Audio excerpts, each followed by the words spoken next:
On my wedding day, my name Danica Lowell echoed through a chapel filled with guests, but not a single person from my own family stood up to greet me. 3 empty rows stared back at me like a punishment I still didn't understand. And just when I thought abandonment was the worst they could do, my father proved me wrong. He showed up later with cops. That was the moment I realized the people meant to protect me had become the ones willing to break me.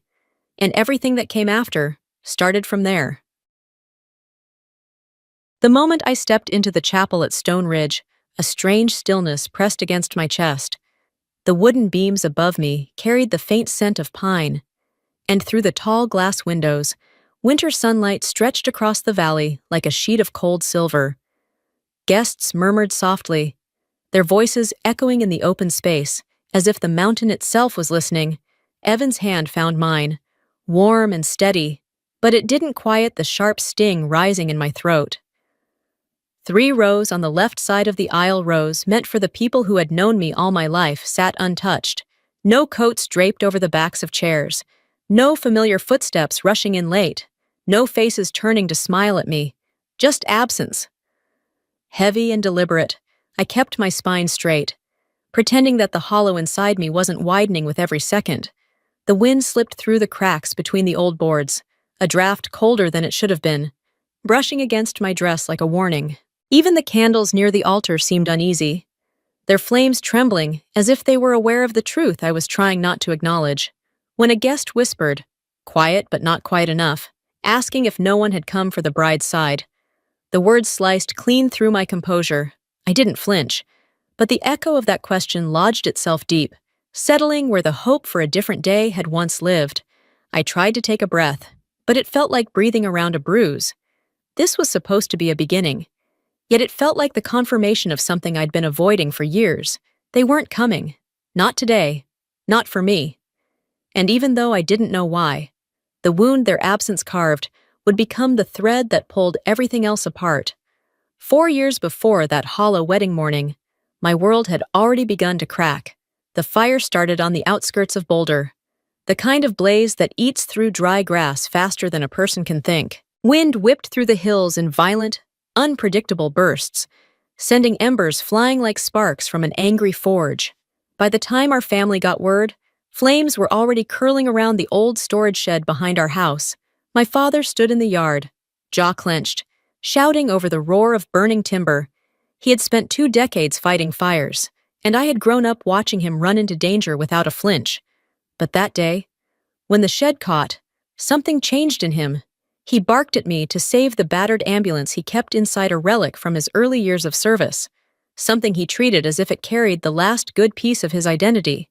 I heard him, but at that exact moment, a thin, terrified cry rose from the cabin at the north edge of the property, a child's voice. High, sharp, desperate. It cut through every other sound. Instinct and training collided, and instinct won.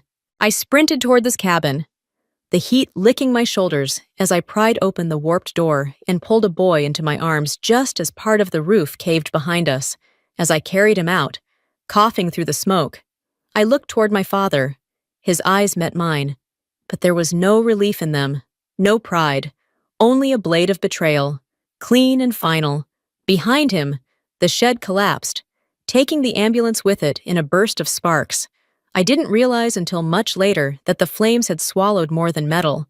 They had taken the last thing he believed proved his worth. In the days that followed, I learned what he told my brothers, that I had chosen a stranger over my own blood. And those words stuck. They grew roots in our house, spreading into every silence that followed. Weeks later, an elderly neighbor pulled me aside to confess something my father never would. He had been drowning in debt. That ambulance wasn't just sentimental. It was collateral he planned to use to secure a loan. Its loss wasn't just financial. It was the collapse of the one thing he thought he still had control over. His anger, I realized, had nothing to do with the fire at all. It was about losing the last piece of himself he could still point to with pride. And I had been the easiest person to blame. That moment became the quiet fracture that would later split my family wide open. Months before my wedding, I had still been naive enough to hope that time might have softened the edges between us.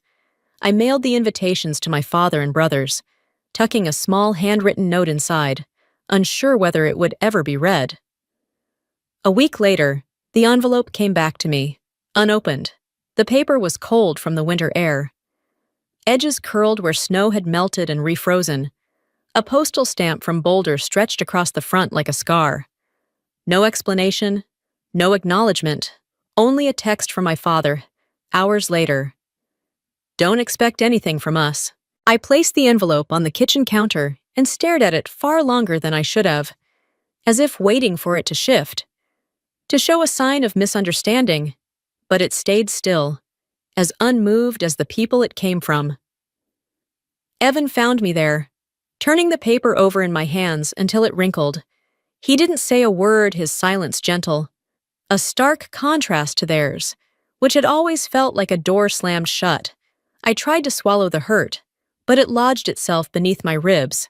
Days later, Mrs. Abernathy, the neighbor who used to slip me homemade cookies when I was little, called out of the blue. Her voice trembled as she explained that my father and brothers were drowning in debt and too ashamed to ask for help, that maybe the distance wasn't about anger anymore, but humiliation, for the first time. Doubt crept in. Maybe the wildfire hadn't been the only reason they pushed me away. Maybe they weren't trying to stay out of my life. They were trying to keep me from seeing how far they had fallen. But the twist came quietly. Settling in only after I hung up the phone, they hadn't stayed silent because they didn't care.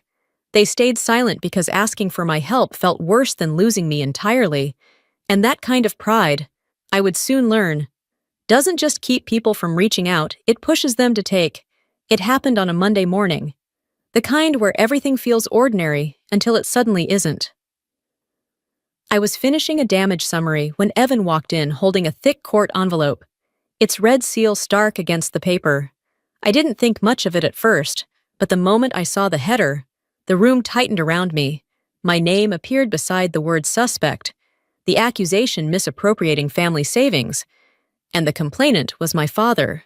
For a second, I felt pinned in place, as if the cold drifting in through the cracked window had frozen me from the inside out. Reading further only deepened the confusion. The so-called missing funds came from a savings account tied to my mother, an account I'd never heard of. There was no signature from her, no acknowledgement she'd even been involved. It felt like someone had cleanly carved her out of her own records. Then came the demand from the court I had to provide timestamps of a specific night, GPS logs, and work witnesses. Someone had told them I'd been spotted near my father's property. The implication curled like smoke. Whoever built this story wanted me trapped, not questioned. I flipped to the signature on the last page. It was supposedly my father's, but the handwriting was too smooth, too controlled. His real signature had grown shaky over the years. This one looked painfully similar to another signature I'd seen on a birthday card at my brother's place. Mark's handwriting. The weight of it settled heavily. This wasn't just my father acting alone. Something far more coordinated was happening behind my back. I woke to my phone vibrating under the pillow, its screen glowing with a message demanding I return the money. A short audio clip waited underneath. When I pressed play, the voice slurred, low, and edging on anger hit me like a punch. I knew that voice. Evan. After listening, confirmed it without hesitation. It was Mark. The knot in my chest tightened as I pulled out my mother's old documents again, searching for anything I had missed.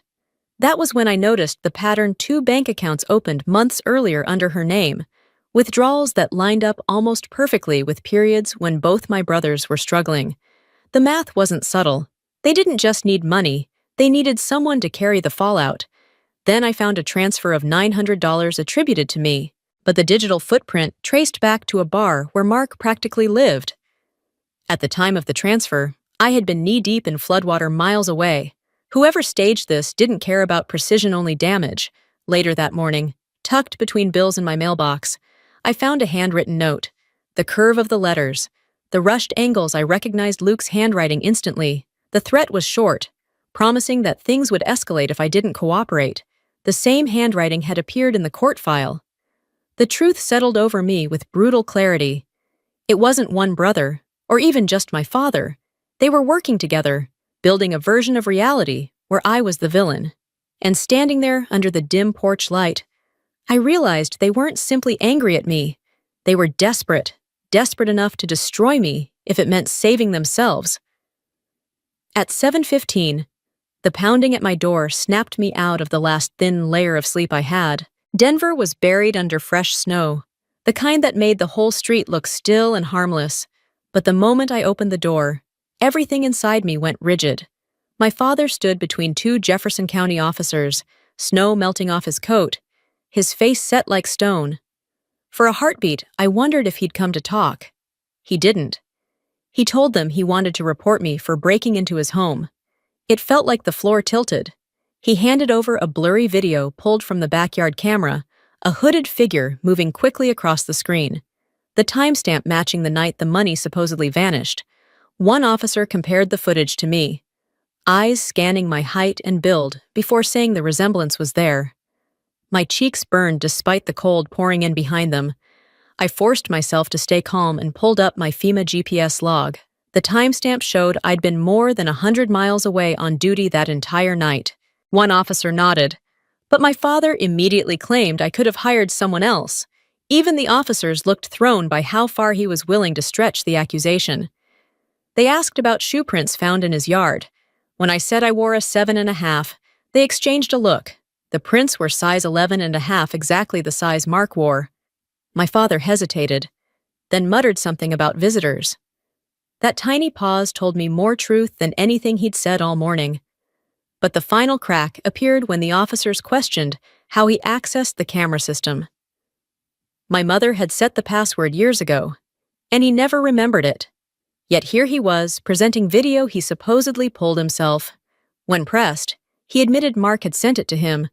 The officers examined the footage again and pointed out warped metadata. The hooded figure wore a type of beanie sold only at a store next to Rusty Bluff, the bar Mark practically lived in. My father couldn't look at me after that, his gaze fixed somewhere past my shoulder, as if meeting my eyes would shatter something he wasn't ready to face. And standing there with snow soaking into the doorway, I realized my family had constructed the entire scene. They wanted the officers to leave with me in handcuffs. They almost succeeded. I hoped the confrontation would be the breaking point, that maybe seeing the truth exposed would slow whatever was spiraling out of control. Instead, a new blow landed before noon. FEMA emailed me a notice. A complaint had been filed accusing me of misusing internal data. My Level 4 clearance was suspended pending review. One short message, and suddenly, my job, my anchor, was slipping from under me. Evan studied the attached letter and recognized the handwriting immediately. The slanted letters, the heavy pressure on every Y, the strange loop on the L. It was Luke's. The realization tightened something deep in my chest. My oldest brother wasn't just involved, he was actively pushing me toward a cliff. Later, a coworker pulled me aside during lunch to share that someone had called the office 3 times asking about my disciplinary history, digging for anything that could be twisted into ammunition. My father had always believed a person's past was the easiest way to destroy their present. Hearing that tactic turned on me made my stomach turn, but the sharpest hit came in the afternoon. When a hospital bill addressed to my mother showed up in my mailbox, the payment had been made through an account under my name, an account I never opened. Someone had stolen my identity, created a trail, and handed it over as evidence. That evening, Evan pulled up the security footage from our street. Mark appeared twice in the recordings, standing under the street lamp, staring at our window, phone in hand. Both visits happened the week before the court notice arrived. Evan's voice was low when he said they'd planned this from the start, and as I stared at Mark's blurred outline on the screen, I understood something bitter and irrevocable. My family wasn't acting out of anger. They were acting out of desperation, and they were willing to drag me under to keep themselves afloat. Driving back to Boulder felt like forcing myself into a past I'd spent years avoiding. The old house stood exactly where I'd left it, quiet and hollow, the fence still scarred from the fire. A cold wind slipped through the charred boards and carried that faint, unmistakable smell of ash. Stepping inside was like opening a door to a room I'd locked in my mind. Nothing had changed, yet everything felt different. In the kitchen, The lowest cabinet let out its familiar cack as I pulled it open. Beneath a stack of greasy bills sat a leather-bound notebook I'd never seen before. Page after page listed loans under my mother's name, each ending with the same promise Mark will repay. He never had. She had hidden every one of his debts, carrying them quietly while the rest of us went on believing everything was fine. The weight of what she'd protected and what they'd taken pressed hard against my chest. Outside, Mr. Peterson waved me over and admitted he'd seen strangers going in and out of the house for months. One woman stayed so long she practically lived there. His words snapped every scattered detail in place: the altered video, the wrong shoe size, the unfamiliar silhouette. I found Mark at Rusty Bluff, slumped against his car, drunk and defeated. He confessed more than I expected. They needed money. My father believed I owed them. And the woman in the video wasn't me. It was Mark's ex, using an old key. They'd staged everything, not out of anger, but out of desperation. The morning of the hearing felt colder than any Denver winter.